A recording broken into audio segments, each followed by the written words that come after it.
Fast linebackers, even faster defensive backs at the NFL Scouting Combine. Matt Williamson there. We'll get into Matt Williamson's eating habits and all of the latest from Indianapolis on today's Peacock and Williamson. NFL analyst Brian Peacock and former NFL scout Matt Williamson bring you expert NFL analysis every day in less than 30 minutes. Get an inside look into the NFL on the field and in the front office. With elite breakdowns, next-level analysis, and in-depth information only for the real NFL fans. This is Peacock and Williamson, and it starts now.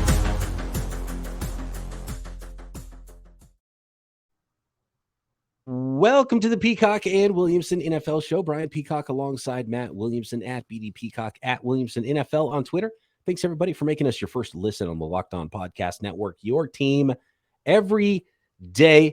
We're talking Indianapolis. We're talking NFL Scouting Combine, and the safeties are actually running as we speak. So we'll give some live updates if there's any blazing times. And I'm sure there will be, because there's been some eye-popping times, Matt, for every position group this far. I mean, we're talking defensive tackles. We're talking records falling. We're talking ends, linebackers, corners, just some crazy times being put up on a super fast track in Indianapolis. And, before we get into some of this stuff with the actual prospects and the times, I think it'd be wise for agents these days to tell their clients to run in Indy, because it is fast. I think so. Yeah. I mean, every defensive position after another. Wow. Speed, athleticism, jumps are insane. But I remember I think we talked about this yesterday. First of all, pull the curtain back. I've been on the air for 6 hours straight. Came back here to record a short podcast. So I think I'm not sure who I've told what, and I'm a little bit fried right now. So I apologize in advance if I repeated myself. Headed back to Pittsburgh tomorrow morning. Been a great trip, but I'm excited to get home. I mean, it was a super fast track last year. They just put the new turf down, and everyone started to realize, whoa, everyone's flying here. So I'm sure the subsequent position groups last year said, I wasn't thinking about running, but I better run. And then there's some questions. Well, is it going to be slower a year later? What who knows the track conditions? Well, it isn't slow, and it's still fast. And why would you not run here? Because I hung out with Max Starks a bunch this week. He was a former Steeler offensive tackle. He's one of the biggest human beings I ever met. And at his pro day, and this happens to a lot of people, he had a hamstring. He didn't run here. And, of course, a 350-pound, 6'8" guy doesn't have to run all that much. But his teammates that were fast, whatever. So, for example, didn't run at the Combine. And then at Florida's pro day, it poured all night the night before, and it was swampy and slow. Give yourself 2 bites of the apple. Run here, test here. If it didn't go as well as planned, you still have another shot. But it probably is going to go pretty well by the looks of these things. You off the air, you told me about some little whispers you're hearing coming out of Indy, Matt, involving some more franchise tags. We saw the franchise tag of Evan Ingram yesterday. You talked about how it looks like maybe New York Giants getting close with Saquon Barkley, at least a lot closer with Saquon than with Daniel Jones. And the reports I'm seeing are he's asking for $45 million. It's just like, not. You're offended by that. I don't blame you. Yeah. But it sounds like maybe another franchise tag coming for potentially another running back in Josh Jacobs. Yeah, it sounds like that's a done deal if they don't. I mean, of course, they're talking now, and that's why people are dragging their feet on these franchise tags. But I'm sure Jacobs will get tagged. I think Barkley will get signed. I think Jones will get tagged. Of course, Lamar is not just going to hit free agency either. I mean, obviously, I'm not hearing any good news on that front, though. I mean, nobody thinks that's close by any stretch. Who knows? We do have some listeners, Matt, that are interested in your personal lifestyle and what sort of beverages you're drinking, what sort of meat you're eating there in Indianapolis. And I know everyone goes to the St. Elmo's, and there's some really hot spots. But we'll go to Josh, who's actually asking you about a tamale place. Have you been to the tamale place in Indy yet? So let's go down the day in the life of Williamson at the Combine, I guess. The short answer is I did not get to the tamale place, Josh. I even Googled it. It has unbelievable reviews. He laid it out to me on Twitter. It sounds awesome, but it's 10 miles away, and we never get in a car here, which is beautiful. We parked the car when we got here.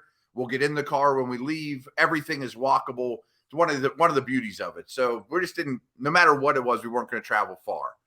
Day in the life of Williamson here is my Steeler responsibilities are on the air from 10 to 12 and then again from 2 to 4, except for today. Today I was on the air from 10 to 4. So I did all 3 2-hour shows in a row because one of our other guys left. So I try to get up as late as possible. I'm a late riser anyways, because we have some late nights the night before as well. Find some little morsel to eat, get, shower up, go down there, put my Steeler gear on, get the radio row about quarter till, hit the media room on the way, hope to get a coffee and whatever morsel I can find there as well. No offense, media room, but you've been dropping the ball this year significantly. The food's bad. It's hard to find bottled waters. Coffee is very hit or miss. That makes me sad. So then I moved 2 hours, finish that up. Almost every day I've had something else in between, like, hey, the Colts guys say, hey, come sit with us and talk with, do a half hour. The Eagles guys, whatever.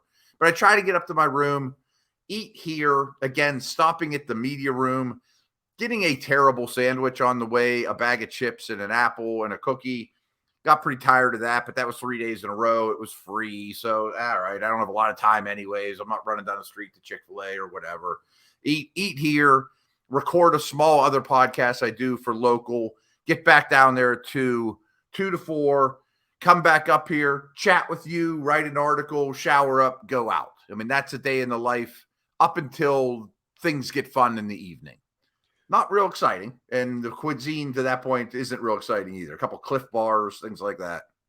Well, the important part is what you left out after when you go out. So right, let's just more details about that. Like what kind of steak? What's the Williamson order? What's the best thing you've had so far in Indy this year? Yes. Day 1, Monday, the Steelers took about 10 or 12 of us out, I guess, for a wonderful high-end steak dinner. There's head coaches everywhere. I forget the name of the place. My condolences. But I got a giant ribeye, throw lump crab meat, blue cheese on there. All kinds of appetizers. Wow. Splendid. Belvedere martinis, straight up olives. There you go. That's good right there. Not bad. So it's not stuffed with crab. There's just crab on top of the ribeye. I went for the lump. I mean, I added that. I went for the lump blue cheese combination right on top there, and all kinds of good sides as well. Night 2 was sort of similar. Is that like something at this? Because that's a hell of an order. That's a Williamson move. Okay, because the ribeye is enough. I wouldn't even think to go and hey, wait, before you leave, Mr. Waiter or Mrs. Waiter, can you throw just lump crab meat on top of my ribeye? Thank you. A whole bunch of it, yeah. With some blue cheese, sometimes a little horseradish crust as well. Horseradish. Yeah, okay, now you're speaking the language. Yeah, that sounds pretty ridiculous. All right. Well, so, I'm already jealous of your trip just from that explanation. Horseradish is a key in Indianapolis. You may have heard of this St. Elmo's situation. Mm-hmm. There's been 2 days now that St. Elmo's walks around and gives you a shrimp covered in cocktail sauce at Radio Row. So I've had about 6 of them. Wow, that's amazing. So that probably deliver. And that keeps people out from going in just to order that. So that way they can free advertisement for dinner there because people have already had their fill of the shrimp cocktail. Because that's the thing; it's like very heavy on the horseradish. Oh, breathe it out your nose, right? But I love horseradish and I love a good shrimp cocktail, and I love ribeye and I love crab meat. So I'm just sitting over here twiddling my thumbs without any of that on my plate, Matt. So I'm jealous. Yeah, I'm waiting to go out to dinner and I'm making myself hungry. So real quick, I'll sum it up. Night 2. Harry and Izzy's, which is really St. Elmo's, they're all the same. It's the exact same shrimp cocktail. And the Steelers have a huge gathering for all their media people, so there's like 30 or 40 of us in there. So much shrimp cocktail, you can hardly stand it. So instead of a ribeye, I went for the filet mignon just to mix it up, 2 steaks in a row night. And lobster on top of that? Well, you didn't get that order. So they gave you 3 or 4 things to pick from. Okay. So, yeah. And then last night was Last night, we just sat at the bar and got appetizers and watched the combine like crazy. Just looked for TVs. The night before that was deep dish night. That's also become a 5-year in a row Chicago deep dish. And that's the night that you kind of you get bogged down a little bit. You eat an unbelievable amount of cheese and deep dish pizza. have a couple beers, and we actually retired to the room early Wednesday night as kind of a midweek regroup. I think I actually got 8 hours of sleep that night. Yeah, okay, that makes sense. Taking it easy, you're gonna hit it hard the next night at the bar. So you're going beer one night. You had Belvedere martinis with olive another night. Did you go brown liquor then? On another brown liquor is my home move. So I went martini, beer and kept it easy. Bunch of beers last night at the bar, sitting there watching Combine. And my buddy Ryan McDowell came over from Locked On Dynasty. Hey, there we go. I love the Locked On fam. There's a lot of Locked On fam there. Did you see anybody else? I see Chris Carter all the time. Oh, right. From Locked On Steelers. Yeah. But it's several. Yeah. I mean, he was going to see your boy Q. And so a bunch of Locked On folks around. I saw Ryan Tracy, I think, walking around. And there's a whole bunch of guys. Yeah. Fantastic. All right. Great stuff. And so there you go. I am jealous. And maybe next year. And I say that every year. Next year I'll go to the Combine. Next year I'll go to the Senior Bowl. And for some reason, the schedule never works out for me to get there. But I got to go. And it's a fun environment. If nothing else, tonight now, when we're done recording this podcast, I'm going to go order myself a ribeye with lump crab. I didn't know that was highly recommend. All right, let's talk about some of those players working out at the Combine. Linebackers running fast, corners running even faster. We've got a leader in the clubhouse for potentially the fastest 40-yard dash at this year's NFL Scouting Combine. Next.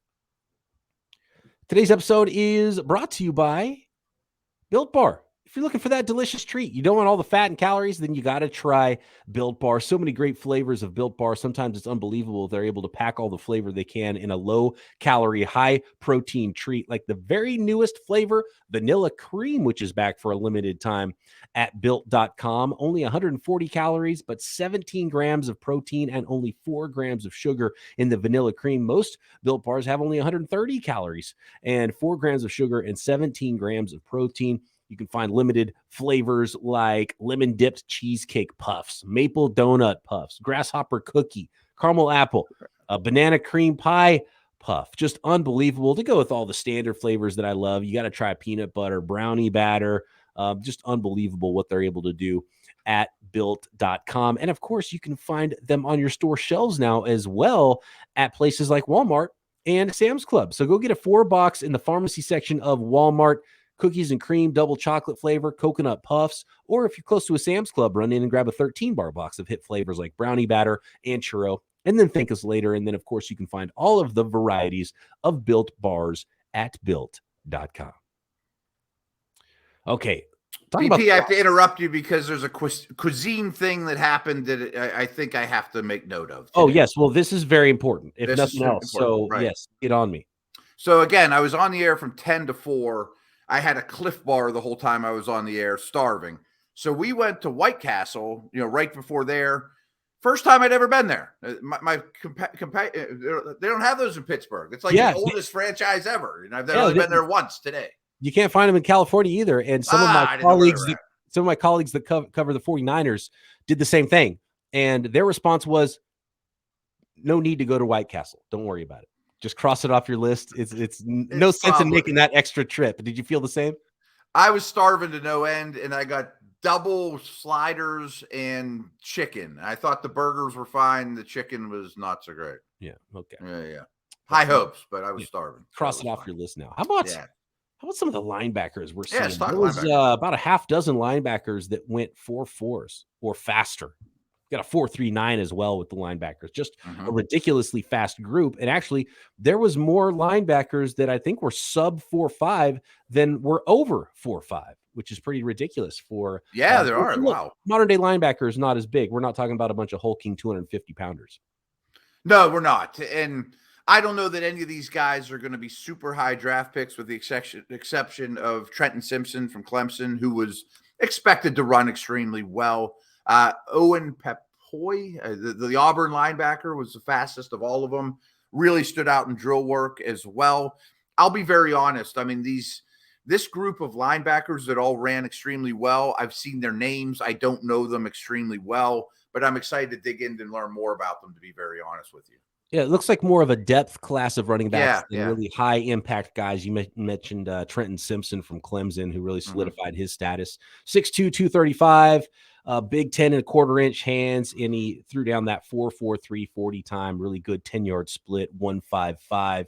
And then did the bench press as well, 25 reps there. So Mhm. really rock solid and helping himself out there with his grade. And, checking boxes is really what a lot of the top guys are going to be doing. But he's not even a guy that, I mean, there might be 0 linebackers that go in the first round of this draft. I think there's a chance. We sat down with Dane Brugler today. He's pretty convinced that Saunders from Arkansas will be a first-round pick. He didn't run. Simpson's a tremendous athlete, better athlete than football player, but intriguing. The one name I wanted to mention, though, is if you look at this list, he looks like he's slow because he only ran a 4.65, is Jack Campbell from Iowa, because he's huge. He's 245-ish. I mean, he's like 6'4", but his 10-yard split was great. And for a big, tall, hulking linebacker, he was at the top of this class in all the change of direction stuff. So Jack Campbell did really well for himself, even though he's low on this list, but it's only a 4.65. Yeah, the second slowest time for any linebacker was 4.65. That used to be oh my gosh, you're 245, you're on a 4.65. That's a first round Right. player. Right. I think he'll be a second or a day 2 player and maybe a day 1 starter. It's just hard to be that big these days and be an off-ball backer. You see 6'5", 249, and you think, well, there's an edge rusher. Right. And so if he can pull it off, which it looks like he can. I mean, he won the Butkus Award this year. He was PFF's highest graded coverage player. So I was worried he might be a little bit of a stiff, and he wasn't at all with the change of direction stuff. So I'm a Jack Campbell fan. Yeah. He was sub 1.6 with his 10-yard split. The first 10 yards of his 40-yard dash was 1.59, which is really good. 37.5-inch vertical, 10.8 broad jump. And then anything sub 7 seconds in the 3 cone is really good. Really good. For a guy who's 6'5" to run a 6.74 in his 3 cone is a great time for change of direction too. So, and 4.65 is not slow for a guy who's 15 pounds heavier than all the rest of these linebackers. Exactly. And then the other name that people are buzzing around here is Dayan Henley from Washington State. I mean, he ran a 4.55. I mean, a 4.54. He was really good at the Senior Bowl. He looked really good in drills. So I think he'll be drafted high as well. I like that guy. And he's somebody that I was eyeballing and was like, okay, 49ers stole Fred Warner in the 3rd round of the 2018 draft. And if you're looking for a guy who's like, a former, or usually they're former safeties. I believe Dayan Henley was a former wide receiver turned. I'm pretty sure. Almost certain. Yeah. 6'1", 225, long arms. He's really active. You can see the athleticism on tape. 35-inch vertical and flies around and maybe a little bit raw. So I don't think he's going to be a top 50 pick or anything like that. Probably not. No. A team might find a guy in that 3rd round range that is able to be a long-term starter for them. It really fits the modern linebacker mold with that athleticism and just, flying around the field, not necessarily the guy who's going to take on fullbacks all day. Exactly. So he's a modern day linebacker, a bit of a project, but there's a lot of buzz around him right now. Really quick before we go to the DBs and talk about some of the really fast defensive backs, Matt, was there anything that you were hearing from people about some of the offensive players? Like, was there any buzz from scouts who were like, oh, scouts are actually a lot higher on blank than we thought coming in? When guys get to talking and all the, some of the liquor gets flowing at those late nights at St. Elmo or any of the bars around downtown Indy. Was there anything coming out with people who were like, oh man, Bryce Young is just that good. He's that dude. He's the next Joe Montana or whatever. Or there are people being like, oh, dude's 5'10" and a half. No way he's going to go number 1 overall. Did you hear anything like that? There were rumors from like scouts or maybe guys that you can't say who their names were that gave you some information. Things that come to mind are, and a lot of teams this doesn't apply to, and it's not real sexy, but the running back and tight end classes has everyone enamored because it's deep, it's strong at the top. There's first rounders, in the positions that might not have first rounders very often. Tons of day 2 picks, a lot of future starters at tight end and running back. Who else was I thinking of? Oh, I heard somebody in the know say Will Levis is not. The league loves Will Levis. He is not out of the mix for first overall. I heard his interview and he was very confident. He said, I've got the best arm in a while that you've seen. Basically is what he said. Is like, get ready, guys. This is the best arm you've seen in a while. And I'm throwing and I've got the best arm in this class. So, people love him. and then he's going to throw. And it's scouts always want to see the guys throw at the combine and the competitive nature. And so we'll see what that looks like. And, some teams might, it's what happens, whether it's Anthony Richardson, whether it's Will Levis, teams will talk themselves into the highly tooled up players and hope they can teach the skills, even if they're, missing something. And I think it's pretty important for him to prove he's just accurate against air, right? Because, there's some accuracy questions, but we've seen that with prospects in the past. And, I think teams can talk themselves into, hey, this is the next Josh Allen. This is the next Jalen Hurts. Right. We can develop these guys. And coaches are really confident like that too. I think that's what happens a lot when coaches say, oh, give me one off season with this guy and I'll have him right. Coaches always believe they can fix anybody when they've got those tools. But if he can prove he's at least functionally accurate and that maybe there was other factors that caused him to be less accurate in college, whether it's scheme, talent around him and all of those things, pressure in his face, can he prove that he's just functionally against air accurate and putting the ball on his receivers and obviously showing off that cannon arm? He can really help himself a lot, I think, this weekend. And I don't quote me on this, but I think he had a very bad toe injury where you had to get it like shot up for every game. I mean, as your boy Bill Walsh says, I mean, accuracy, you can just look at someone's feet and tell you, if the ball was complete or not. And that you got to get that in the ground. Yeah, it's the way a lot of coaches teach it, is that your accuracy stems more from your feet than it does your arm. You got to get your lower half involved in the throw, and you got to get your lower half pointed in the right direction. So really important day for some of those quarterbacks. For Bryce Young, we'll just see how big he is, and we'll have all that coverage from the offensive side. I walked past him, and he's not big. He's not big. He's alarmingly small. Yeah, there's one famous picture that's now making its rounds, and Mina Kimes from ESPN, she says she's almost 5'7". I don't know if I buy that, but she said she was 5'7", wearing heels. But there's a picture where she's darn near as tall as Bryce Young at some event recently, and people keep passing around that photo on Twitter, and they're like, this is probably the most damaging thing for Bryce Young's draft stock we've ever seen. Right. But we'll find out. We'll find out exactly. He's, word is he's going to be around 200 pounds maybe. And, which is a key for him to get over, but we know he's not big. So if he's 201 or 199, he doesn't look big to me. Right. So we'll find out exactly. And it's a big weigh-in for Bryce Young. And of course, seeing some of these quarterbacks throw, seeing some of the wide receivers run, and just an awesome tight end class that's at least on par, it's looking like, with what we saw in the 2017 class, where we saw superstar players coming out of the fifth round in that draft at tight end. So it's going to be a fun one with the offensive players. Let's finish up the defensive side of the ball, though, those corners that were flying out there next. Thanks again, everybody, for making Peacock and Williamson your first listen. Make sure you are subscribed up to the brand new Peacock and Williamson YouTube channel. YouTube.com/@Peacock and Williamson is where you can find it. Tell a friend, hit the thumbs up, hit the notification bell so you know when a new episode is live. And make sure you check out the new Locked On NFL Draft podcast with Dame and Keith, doing a fantastic job there, taking you through draft season as well on the Locked On Podcast Network. We got a leader in the clubhouse, Matt. We've got a 4.26 40 time from DJ Turner at the combine. The Michigan cornerback was absolutely blazing out there. And look, that's 0.04 of a second off the all-time record for 40 times at the combine, which was John Ross's 4.22. So absolutely cooking was DJ Turner the second in Indy. Yeah, didn't disappoint at all. He's somebody there's so many good corners in this class, and there are a lot of them that have size. There are a lot of them that have great traits, long arms, 6-footers, taking the ball away. I don't know who the star of the show at the corner position is, but because the Steelers, and we're doing for Steeler Nation Radio, are so corner needy, every time we would sit down with Greg Cosell or Dane or Fran Duffy or whoever, any draftnik we could, I almost always asked them, do you agree with me? It looks like there's 3 top corners in this draft. Porter Jr., who looks tremendous on the hoof, as they say. Gonzalez, who I think most people think is going to be corner number 1. And Witherspoon, who I don't think has worked out yet, but looks very lean.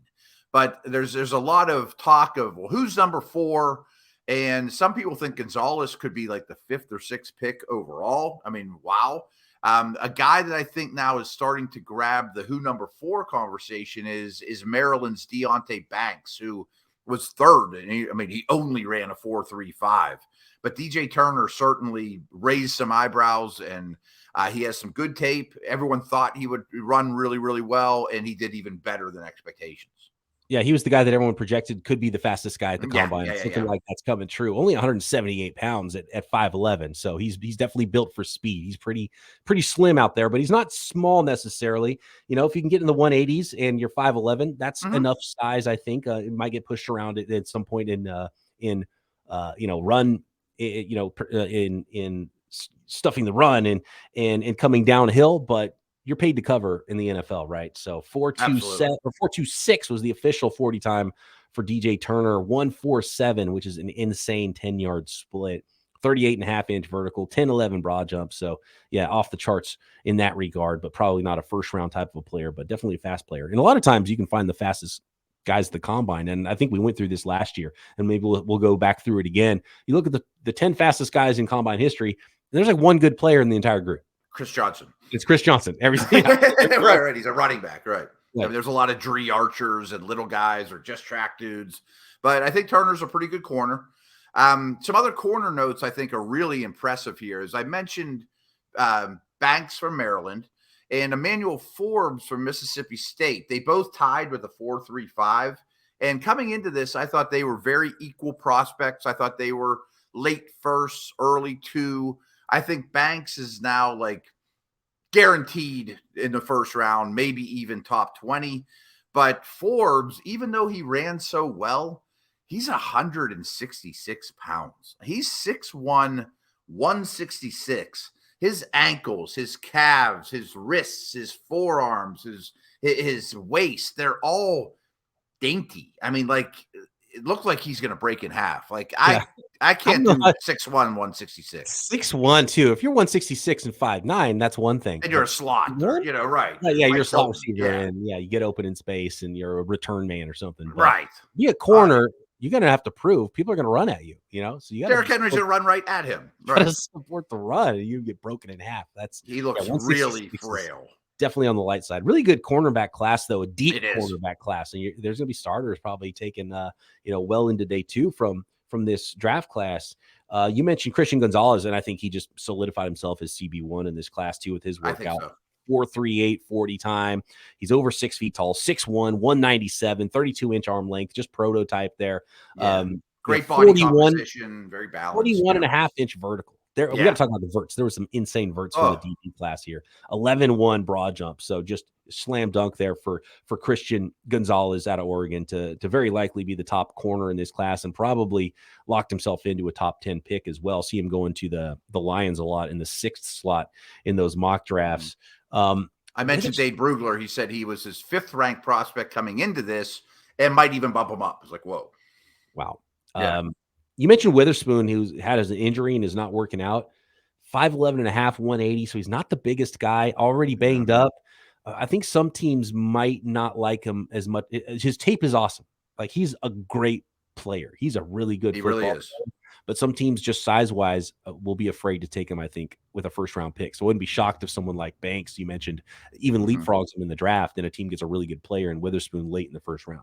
And Joey Porter Jr., if you put him next to Witherspoon, if you knew nothing about, football at all, you're like, give me Porter Jr. Like, he's a long arm, big hand, kind of looks like his dad, where Witherspoon has a little bit of that feel, like we mentioned with Forbes, like, you're a little lean, his whole body type is just not real defined. It's not real muscular, but his tape is great.